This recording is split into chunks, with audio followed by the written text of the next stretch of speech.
Okay, we're starting chapter 16. We're really going to start focusing in on slavery in the territories.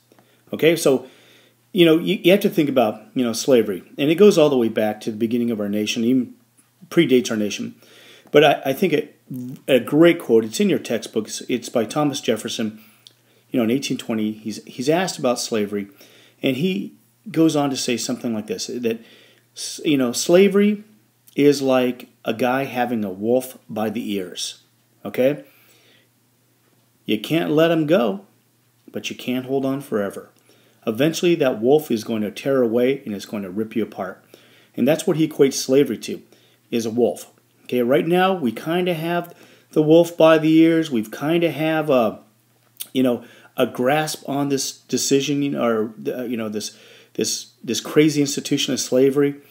But eventually, we're going to lose control of the wolf. We're going to eventually lose control of the issue of slavery, and it's going to rip our nation apart. And man, was he prophetic.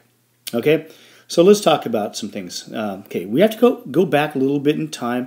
I know this confuses some of my students. We are going back in time up until this. We've talked about the era of good feelings. We've talked about our westward expansion, but we need to go back in time. Let's go back to 1819. Okay, 1819. There we go. Come on. Where's my pen? Come on. There we go. 1819. There are 11 free states and there are 11 slave states. Everything is in balance, right? You have the same amount of senators that like slavery in the Southern way as the members of the North, all right? But this is all going to come into a problem because that very same year, 1819, Missouri wants to join the Union as a slave state, all right? Which means they're going to have 2 more members in the Senate. It's going to give the South more power. And this scares the tar out of the North. And the North says, no way, we do not want to let Missouri into the Union as a state if it's going to bring slaves. All right? So what happens is the debate continues for several months. But during that time, thank God, Maine, remember Maine used to be part of Massachusetts, Maine applies for statehood, and it wants to come in as a northern state. Yay! So you know him, you love him. Henry Clay proposes the Missouri Compromise. Okay? Missouri would join the Union as a slave state, but Maine would join as a free state. So it's going to keep that balance together. All right? But he goes a step further. He has Congress draw an imaginary line across the southern border of Missouri. So this, border right here. And it's at 36 degrees, 30 minutes north. And he draws that line. And it goes all the way west to the end of our country, which at the time, we had purchased the Louisiana Purchase. So the line kind of ends at the Rockies. And here's the rule.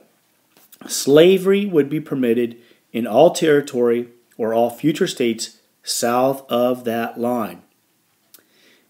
All states north of that line, except for Missouri, because it's called the Missouri Compromise, except for Missouri, slavery will not be allowed. Okay?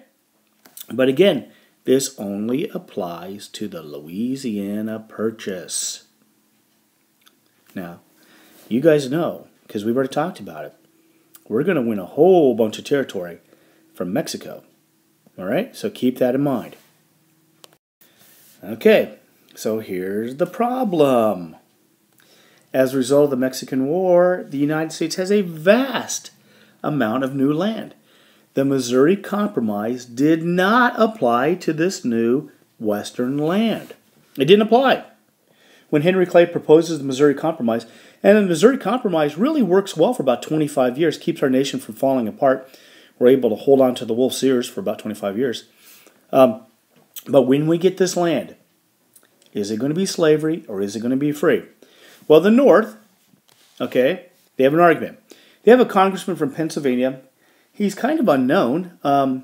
He really doesn't do much except for this one idea. His name is Wilmot. He is from Pennsylvania. His name is David Wilmot. He calls for a law. He calls for a law to ban slavery in any territory, one from Mexico. This is called the Wilmot Proviso. Wilmot Proviso. All right? So this is the North proposing, that they make a law banning slavery. Now the South argues that Congress has no right to ban slavery in the West. Remember, slavery is not outlawed in the Constitution up until this time. There's nothing in the Constitution or any of the amendments that say that slavery is not legal. Okay? It just happens to be that in the North, the states had banned it. So how dare the federal government start to try to ban slavery in, in these new territories? All right? They don't think that that is a federal mandate. That's not a federal job. It's up to the states, right? And the southern states believe that the states should make a decision if they're going to have slavery or not. Okay, so here's the outcome. The House of Representatives passed the Wilmot Proviso, but the Senate defeats it. Okay, and the argument is going to continue. So even though Congress is trying to ban slavery in the new territories, the Senate overturns it. When it comes to the issue of slavery, it's really hard to stay neutral. All right, so you start to see these polarizing groups come out. The abolitionists, which we've already talked about, said slavery is wrong. Slavery is a sin. Slavery should be banned throughout the entire country because it is morally wrong. All right? Now, the Southern slaveholders, they certainly don't agree with the abolitionists. They say that slavery should be allowed in any territory. Any territory. How dare the federal government try to make a law banning slavery? It's not in their wheelhouse. They shouldn't be allowed to do that. And once again, they see this as an attempt by the federal government to attack their Southern way of life. But they go a step further. They also say that any slave who has escaped to the North should be and must be returned to the property owner. Okay? So in other words, if my horse, which is my property, runs away and he crosses into somebody else's land and that guy holds on to him, that's at least they would consider that as stealing or, harboring. So the South, who believes that slaves are property, not citizens, of course, that if a slave runs away to the North, then anybody who's holding their slave is basically stealing their property, and they want them returned. So not only do they want slavery to expand, they want any runaway slave returned to the property owner. Okay? Other views. There's some moderates out there who are like, okay, guys, let's kind of come up with another compromise. Let's hold on to this wolf a little bit longer.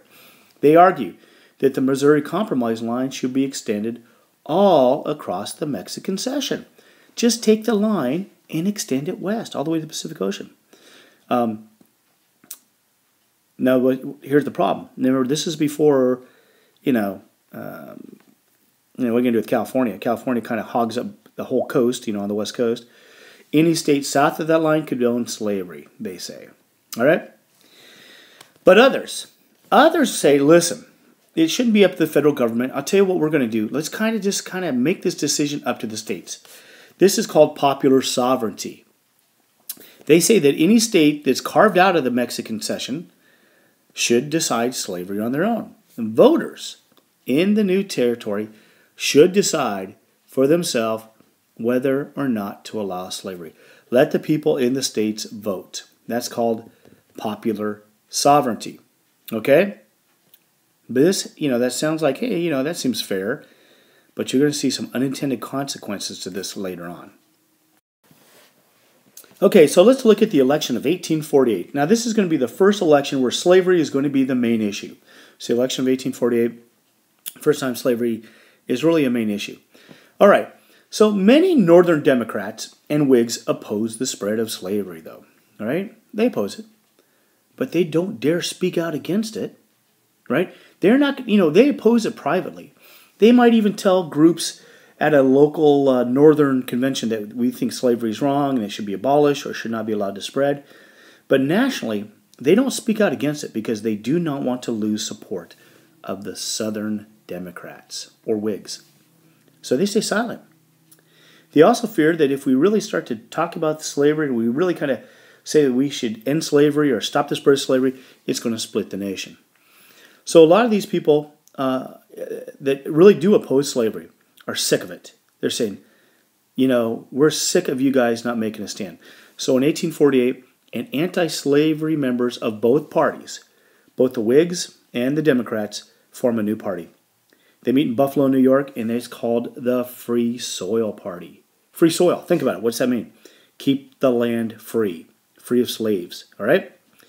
Now, very few of these guys are abolitionists because, remember, abolitionists want to end slavery now. But the Free Soil Party, really, their main goal is just to keep slavery from spreading into the new territory. They're perfectly fine with letting slavery continue where it already exists. They just don't want it to spread. They hope that eventually it's going to die and go away. All right? So that's the Free Soil Party. So here's what happens. In the election of 1848, they have three candidates. The Free Soil named the former president, Martin Van Buren. Remember, he's got the kind of bald, big old pork chop sideburns as their candidate. Democrats, they choose Lewis Case of Michigan. And the Whigs select, all right, you know him, he's a hero, Zachary Taylor, the hero of the Mexican War. Okay, so here's the deal. Van Buren, he calls for slavery to be banned in the Mexican Cession because, remember, Van Buren is supported by the Free Soil Party. All right? Cass supported popular sovereignty. He's like, hey, this really isn't up to the federal government to decide. I think that the states should decide. Now, Zachary Taylor, being the typical politician, doesn't say anything at all. He doesn't speak about it. But the Southerners look at Zachary Taylor. Zachary Taylor is from the South. He is a slave owner. He's from Louisiana. So they say he's the safe bet. And, of course, Zachary Taylor, because, first of all, he's kind of the hero of the Mexican War, and because he's not dangerous to the Southern way of life, wins the election of 1848. So there you have it. We talked about the Missouri Compromise, right? And for about 25 years, it's going to keep, our nation from kind of ripping apart, that wolf. We've talked about how we've had to add Maine to balance out the Senate. We've talked about Missouri Compromise really starting to fall apart, though, when we start adding new land as part of the Mexican Cession. And we've seen a new political party, the Free Soil Party, come to prominence during this time. And we've also talked about popular sovereignty, the idea of letting the states decide for themselves. All right? Well, there you have it. That's 16-1.